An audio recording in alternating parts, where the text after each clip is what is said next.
정치 플렉스 시간입니다. 민주당의 강병원 의원 어서 오십시오. 안녕하세요. 강병원입니다. 예, 국민의힘 이미자 의원 어서 오십시오. 안녕하세요. 이미자 의원입니다. 예, 강연실님께서요. 기대되는 코너, 기대되는 분들 오늘도 불꽃 튀겠죠잉? 이렇게 하셨고요. 김금님, 임금님이 아니고 김금님 님께서 강병원 의원님 오늘도 아자아자 얍. 아자아자 얍은 뭐죠? 화이팅도 아니고. 백정옥님, 귀요미 이미자 의원님. 아 제가 진짜 귀엽습니까? 귀엽다는 얘기 많이 듣지 않으세요? 방송하고 나서 그죠? 좀 많이 듣습니다. 그래서 네, 캐릭터가 참 예뻐요. 그래요? 네. 아 다행이네. 근데 당의 지지율을 올리는 데는 정말 혁혁한 공을 세우고 계신 거예요. 근데 우리 당이 그걸 몰라요. 몰라요? 이거 알아줘야 되는데 이미자 의원님이 진짜 큰 역할 하시는데. 아는데 아마 모른 척하는 걸 겁니다. 근데 아까 제가 잠깐 얘기 들어보니까 강병원 의원 뒤에 따라오면서 봤다는데 걸음걸이가 그만해졌다면서요? 아이고 소장님. 아니에요? 그걸 또 이렇게 공개적으로 말씀하시면 내가 저 국회의원이 그만하면 안 되지. 제가 강병원 의원한테 민망하잖아요. 왜 요즘 잘 나가요? 아니 뭐 그런 것 같습니다. 그래요? 아닙니다. 네, 더 아마 겸손하게. 저기 박영선 서울시장 선거에 그 후보에 뭐 맡았어요? 아니요. 우리 의원들은 공개적으로 못하게 돼 있습니다. 아 못하게 그래요? 되죠. 예. 아 근데 왜 이렇게 뭐 좀 약간 거만해 보여요? 아닙니다. 그죠? 요즘 힘이 좀 실렸나 봐요. 근데 강병원 의원님 참 훌륭하신 분이죠. 갑자기 난데없이 왜요? 네? 수습은 하셔야 될 것 같으니까 지금. 훌륭하신 분이기 때문에 웃자고 한 얘기입니다. 알겠습니다. 가벼운 얘기부터 좀 해볼게요. 설 민심 어떻던가요? 갔다 오셨죠? 예, 상주 물론이죠. 예, 물론이죠. 전 집이 상주이기 때문에 예. 꼭 가야 되죠. 네, 어떠셨어요, 민심이? 아무래도 이제 5인 집합 금지로 인해서 많은 분들이 고향을 지금 찾지 못하도록 그렇죠. 했지 않습니까? 예. 그러다 보니까 음식 장만도 줄어들게 되고 사람도 없고 그러다 보니까 재래시장이 다 스산하고 그와 관련돼갖고 이제 소상공인들의 불만이 하늘을 찌르죠. 그래서 상당히 이제 울분에 섞인 목소리로 말씀해 주시고 이제 특히 상주 같은 경우에는 열방센터가 이제 있다 보니까 또 그 부분 가지고 주민들이 참 좀 뜨거웠죠. 예. 근데 음식이 뭐예요? 음식입니다. 아까 소장님 뭐 쌀쌀하다 그러는데 쌀 그 발음이 되대요. 일부러 하니까 의식적으로. 그냥 하면 저도 안 돼요. 살살한데. 은평은 어때요? 평온해요? 저도 거기도 보통 사람들이 많이 사시는데. 예, 그렇습니다. 대표적인 뭐 서울의 베드타운인데요. 저 같은 경우도 이게 좀 이 명절 같지 않은 명절을 솔직히 보냈습니다. 그래서 저도 어디 돌아다니면서 인사하거나 이런 일은 절대 하지 않았고요. 열심히 좀 고마운 분들에게 전화를 한 200분 정도 하고 좀 통화를 했던 것 같아요. 설 잘 쇠시라고. 근데 한결같이 하여튼 좀 새해는 좀 코로나 좀 끝나고 얼굴 보고 또 소주 한잔 하면서 의원님 만났으면 좋겠다 이런 얘기들 평범한 일상의 행복 누리고 싶다는 얘기들을 가장 많이 들었습니다. 빨리 그날이 왔으면 좋겠습니다. 청자 여러분 강병원 의원이 술 잘 먹습니다. 네. 아주 맛있게 먹어요. 엄청 맛있게 되게 먹습니다. 겸손하게 마십니다.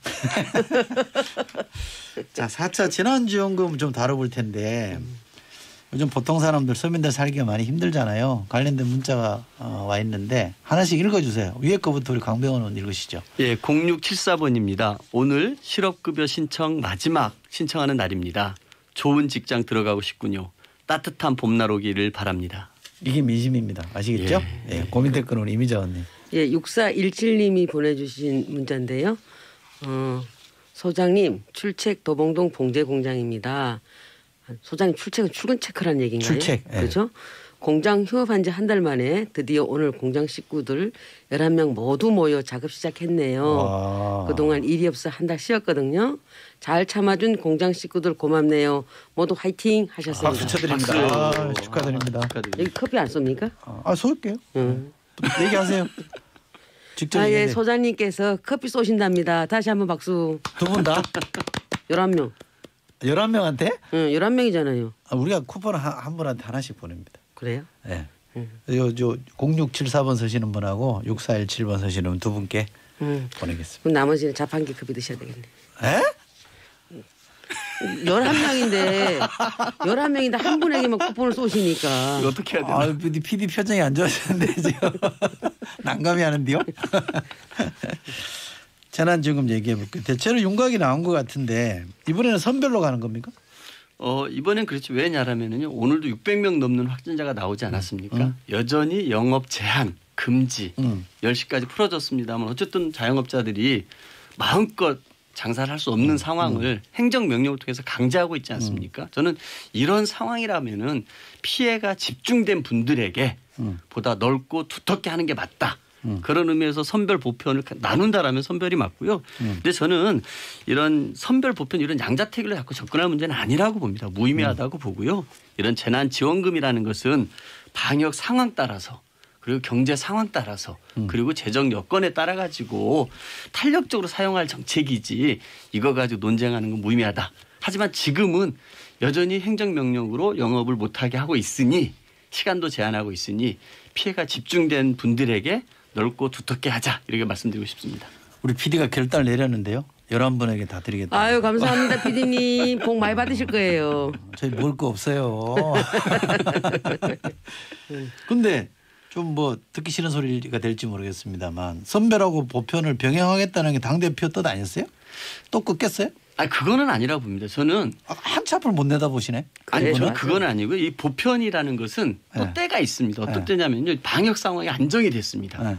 그리고 뭔가 좀 끝이 보이고 또 경제적으로 뭔가 소비자들의 소비를 진작시키고 경기 활성화가 필요하다 그러면은 전 국민에게 함께 이겨내자라는 의미에서 보편 지급을 가능하겠죠. 하지만 지금은 두텁게 그리고 넓게 가는 게 상황이 바뀌었다. 그렇죠. 강병현 의원님께서 오래간만에 저 옳은 소리 하는가 했더니 또 오락가락 합니다. 뭐가 오락가락한 거예요?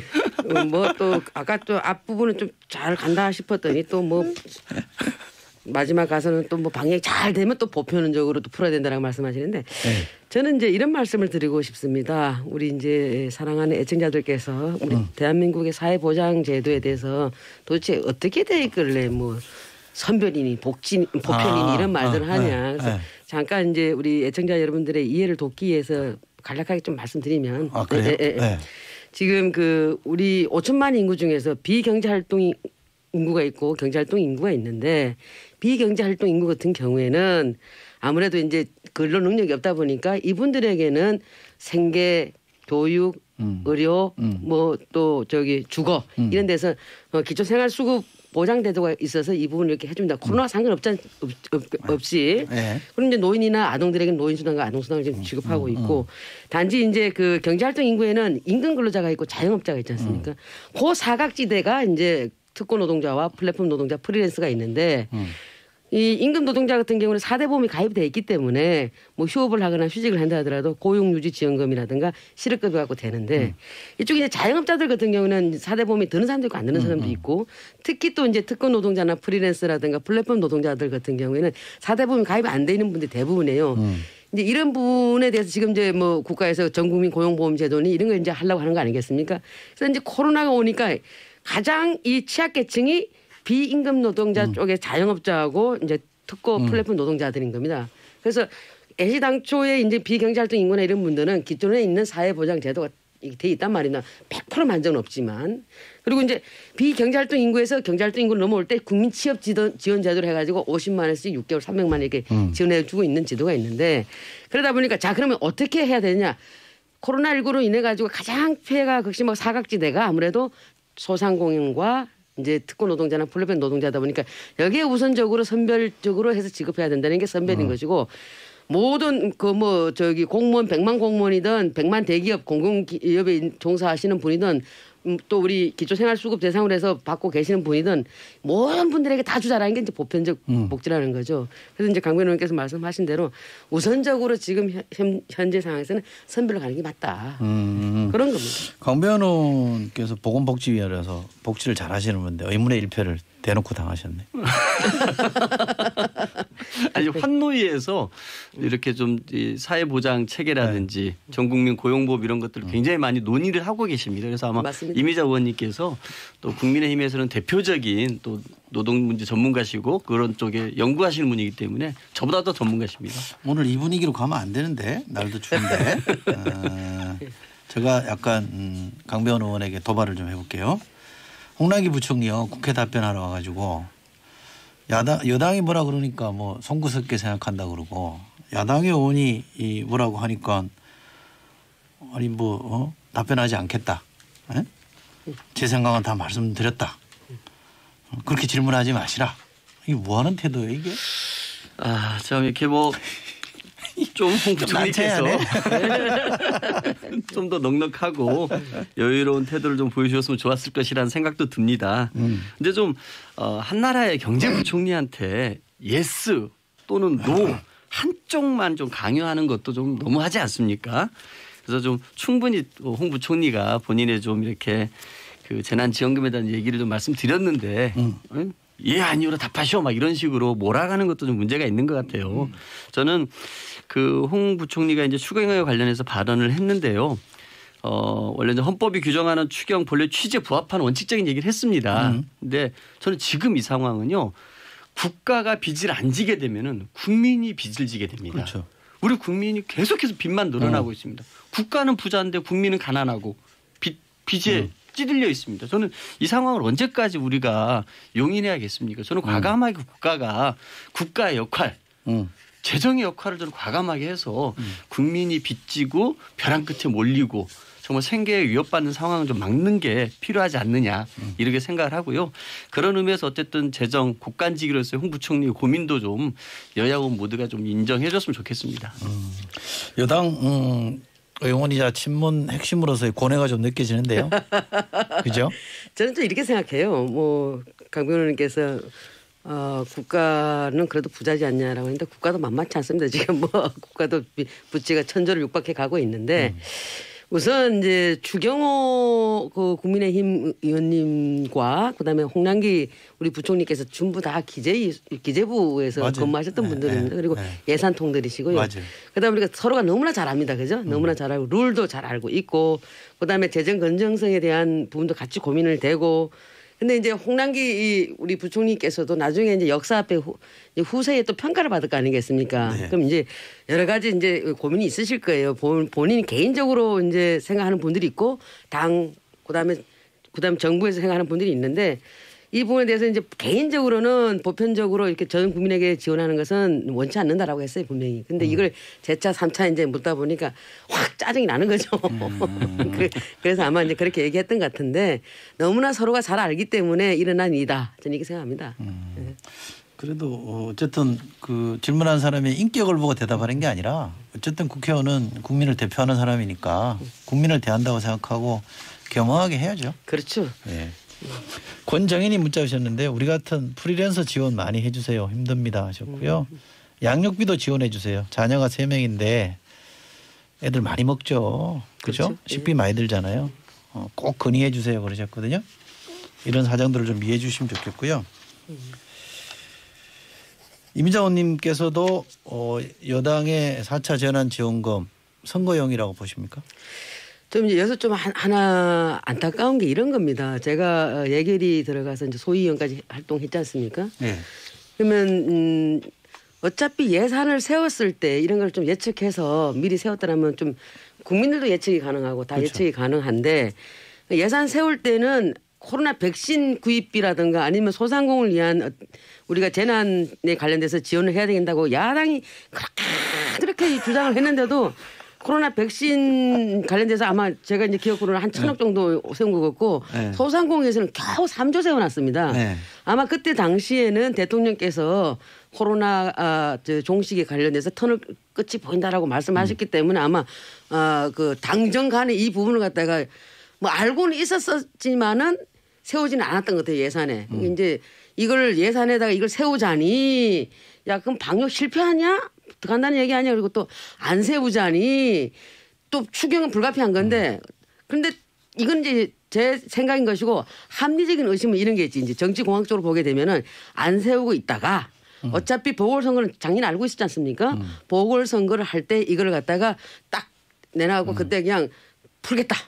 이랬을 때는 이게 선거용으로 볼 수 있는 거지. 그래서 그 뭐 민주당의 속내는 모르겠습니다만은 이렇게 하면 무능이고 저렇게 하면 오만이고 그런데 어쨌든 저는 미리 좀 예산을 세워가지고 잘 세웠더라면 서로 불필요한 오해는 없다. 속내가 뭐예요? 저는 이 코로나 방역 상황은 누구도 예측할 수 있는 게 아닙니다. 어찌 알겠습니까? 또 오늘 600명으로 또 확진자가 200명 이상 증가해 버렸잖아요. 네. 이 상황을 어찌 알겠습니까? 그러다 보니까 작년 12월 8일부터 거리두기 2.5단계가 시행이 되지 않았습니까? 5인 이상 집합 금지가 됐고 그러면서 정말 자영업 하시는 분들의 이 고통이 지금까지도 계속되고 있는 거 아닙니까? 그럼 이분들을 챙기는 거는 저는 국가의 당연한 역할이고 책무라고 생각을 합니다. 그런데 이런 상황까지 어찌다 예상을 해서 작년 연말에 다 예산을 세울 수는 없었던 상황이고 이분들의 고통이 길어지고 있기 때문에 국가의 역할은 필요하다고 생각하고요. 자꾸 선거를 앞두고 여당이 매표용이라고 생각하지 마시고 아니 우리 야당이도 앞장서서 이 국민들 삶을 챙기자라고 주장을 하는 게 저는 더 국민의 힘이 국민들에게 표를 받고 칭찬받는 일이라고 생각이 들어요. 얼마 전에 주호영 원내대표가 교섭단체에서 연설에서 이렇게 얘기를 합니다. 재난지원금과 손실보상제 입법을 적극 협조하겠다. 물론이죠. 이 자세로 이 국민의 어려움을 정치권이 챙겨야 된다 생각합니다. 지금 이제 강병원 의원님께서도 지적하셨다시피 이 5인 이상 집합 금지라든가 사회적 거리두기가 작년 12월 달부터 시작됐단 말입니다. 그럼 이 부분들이 예측이 가능했던 거예요. 근데 이게 예측이 가능했기 때문에 이렇게 하면은 그래도 좀 웬만큼 하면 종식될 거라고 생각하는 거 아닙니까? 안정될 그러니까 거라고. 그렇게 이렇게 600명으로 이렇게 튈 줄 어떻게 압니까 또? 방역 책임을 갖고 있는 정부에서 어떻게 그렇게 잘 몰랐다는 둥 예측이 불가능하다는 둥 이걸 어떻게 예측을 합니까? 불안하겠어요. 이렇게 알겠습니다. 말씀하시면. 자 민심을 좀 들어보자고요. 네. 네, 문자 와 있으니까 짧은 건 제가 할게요. 7700번 쓰시는 분입니다. 저희는 농사를 짓는데요. 자영업이 어려우니 농산물도 잘 안 팔립니다. 농민도 지원해 주세요 하셨고요. 그 밑에 거 이미자 의원님 읽으시죠. 예, 5739님께서 보내주셨는데요. 눈에 보이는 것만 보지 마시고 지방축제 못해서 피해보는 소상공인들도 생각해 주세요. 도자기 축제 못하니까 도자기 상공인들 죽어납니다. 이거 우리 문경에서 보낸 것 같은데요. 우리 문경에 도자기 축제가 지금 중단돼 있거든요. 네, 311님이 보내주셨습니다. 사각지대 말씀하셔서 건의합니다. 학생들 등교, 유치원 등 운행하는 지입차 기사분들은 선별 지급에서 빠지는데 어떻게 생각하시는지. 먹고 살기 너무 힘드네요. 그러네 이런 부분들도 계시네요. 좀 챙겨보세요. 강병훈 의원님께서 좀 잘 신문 챙기시면 될 것 핵심이니까. 같아요. 그렇게 하겠습니다. 요즘 잘 나가신다는데. 요거 질문 안 하면 제가 후회될 것 같아서 이미자 의원님한테 질문 드릴게요. 해도 되죠? 뭐 하세요. 뭐 어디든지. 네. 공수처에 인사추천이 구성이 되잖아요. 네. 야당이 2명 추천하잖아요. 16일까지인데 왜 안 해요?